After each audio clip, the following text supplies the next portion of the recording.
Welcome back. Another week's rolled by, so it's time for another chat in the garden, and here we are.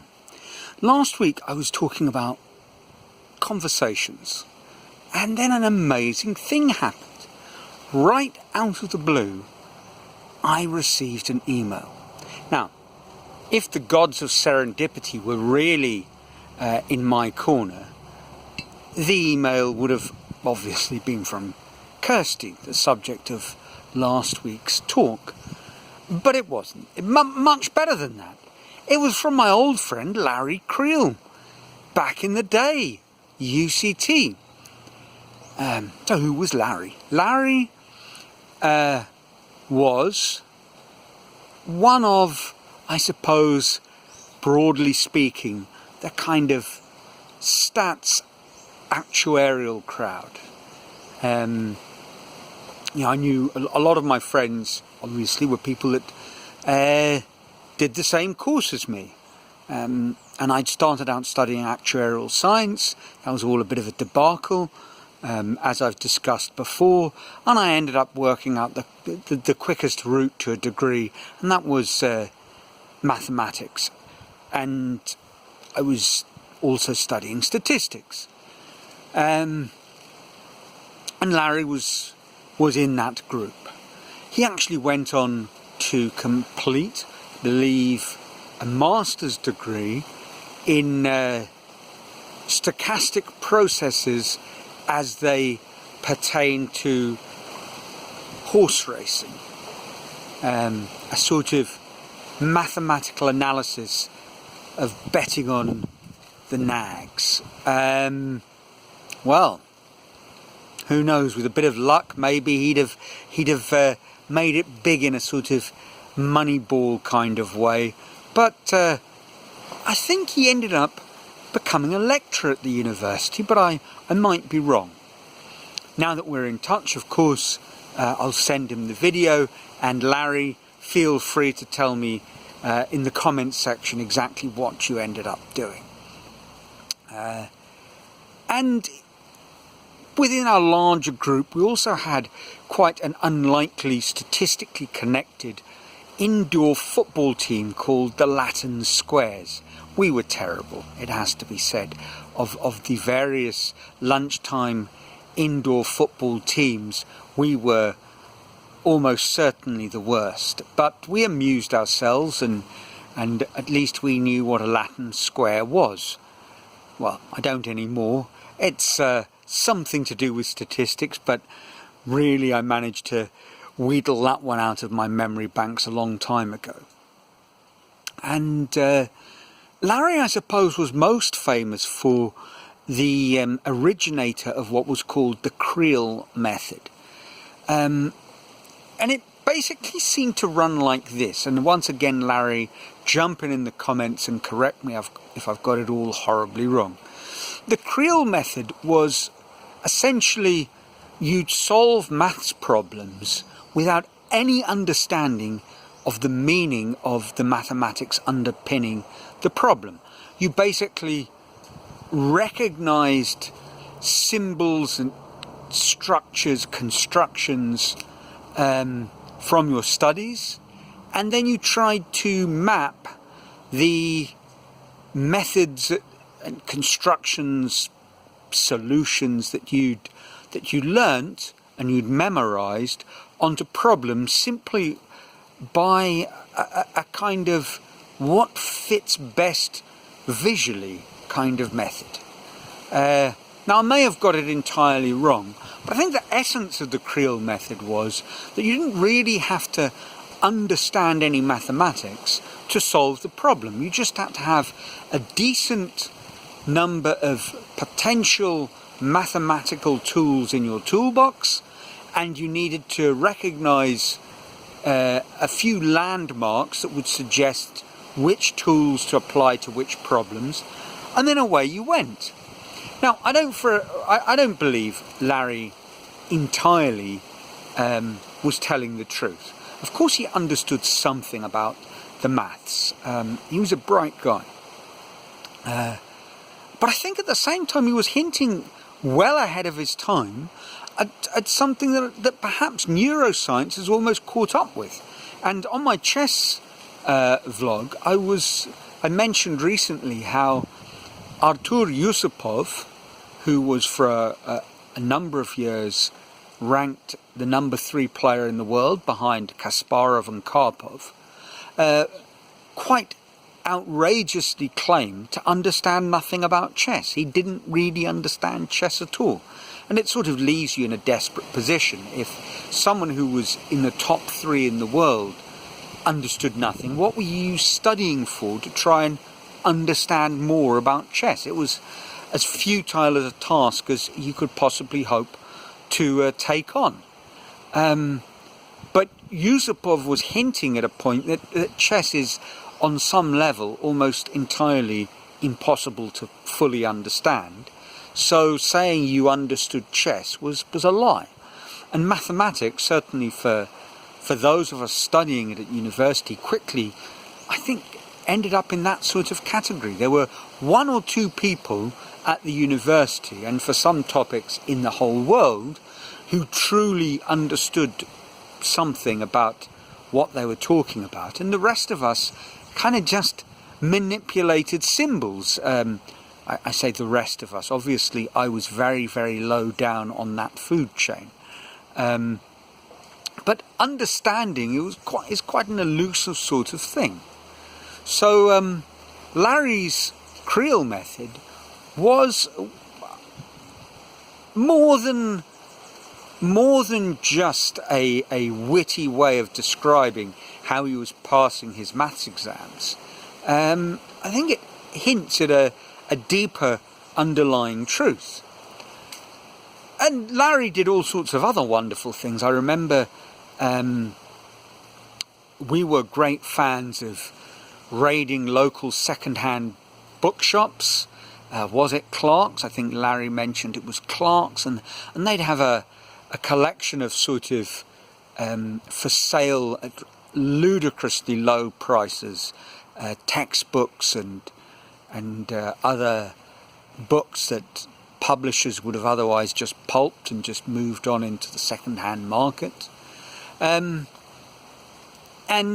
round about that time, with our love of books and libraries and bookshops and collections, I say libraries, personal book libraries, Larry embarked on a project to read everything that Dickens wrote, and I suspect he finished it.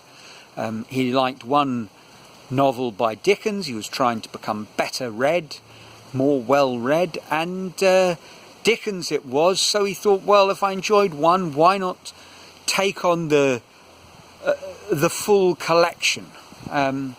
So quite a character. And actually, this whole business of bookshops was how we kind of got back in touch after all these years.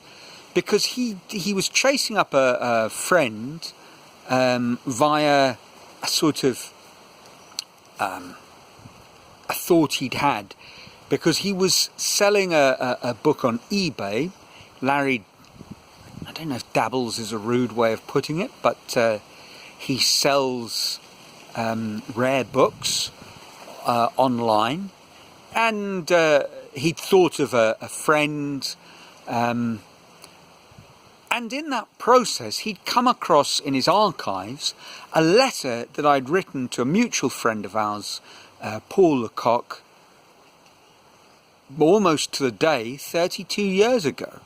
It was a sort of the kind of thing that I would have written back then. Bit of humour, some philosophical rambling. Some would say some overly pretentious, overblown language, philosophical ramble. But that's what I'd write back in the day. What was interesting, I mean, it was a wonderful trip down memory lane, and, you know, I've thanked him in an email, but I'll do it publicly. Thank you, Larry. It was a rare treat that you sent me those photographs of that letter. I mean, why you'd taken them in the first place is quite mysterious. But I'm glad you did. And reading the letter, what was quite